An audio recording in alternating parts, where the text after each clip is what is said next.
Did you know in Gladiator, Proximo complained about being sold queer giraffes? And that's natural and happens in the real world quite often. He didn't know that male giraffes live together in their own tribe when not mating, and have been observed to engage in remarkably high frequencies of homosexual behavior.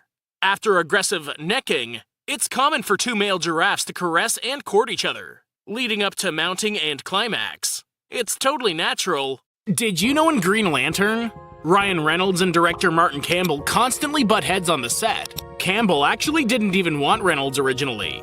His first and only choice was for Bradley Cooper to play the lead, but the studio wasn't willing to make an offer. The decision to hire Reynolds as Green Lantern was done behind Campbell's back, and Campbell took it out on Reynolds by critiquing his performance and making him do so many takes. Reynolds was actually happy the movie was a failure, so he didn't have to reprise the role again. Did you know in Black Panther, actor Chadwick Boseman signed a 5-picture deal with Marvel to play Black Panther? Unfortunately, the actor passed away from colon cancer in 2020.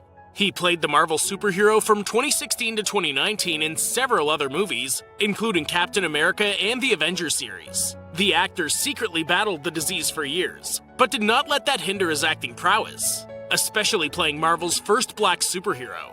Not only did Boseman create a legacy that paved the way for other superhero or comic studios to embrace cultural diversity, his portrayal of T'Challa is easily one of the most popular the studio has ever witnessed. Did you know in Spider-Man Homecoming, Tom Holland is the youngest actor at just 19 to play Spider-Man thus far?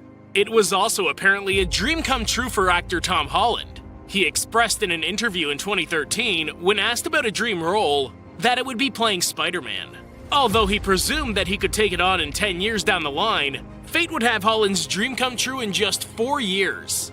The young actor also talked about how he was a huge fan of the first movie with Tobey Maguire, and claims to have had action figures of the superhero in his room as a kid. It only proves that Tom Holland was destined to become Spider-Man. Did you know in Ant-Man and the Wasp, the ants working in Hank Pym's lab can be heard making chirping noises? In real life, some ants will rub two rough parts of their abdomens together to make a chirping sound that indicates a request to other ants. Moreover, some ant species are known to have different chirping sounds depending on the function of the ant in society. This means that workers, soldiers, and queens may all have different chirp frequencies. Did you know in Logan, Daphne Keane wasn't allowed to shoot some of her own scenes? At the time of filming, Daphne was only 11 years old, and at one point in the movie, she was supposed to film scenes in a casino. Well, since she was 11, the casino wouldn't let her in, even though the crew had the proper shooting permits. So Daphne had to shoot some of her scenes in front of a green screen instead. And the other casino scenes were shot by Daphne's body double, who was the same build, but over 18.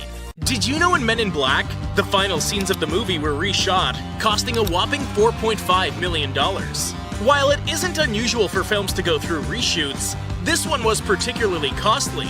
The original ending was supposedly meant to be a comic existential discussion between Jay and the Bug, but director Barry Sonnenfeld felt it needed to be more action-based. So in reshooting and capturing scenes where Jay gets eaten by the Bug, an additional $4.5 million was spent on the effects. Did you know in Bruce Almighty, the supercar driven by Bruce in the film might look like a McLaren F1, but it's actually a Saleen S7.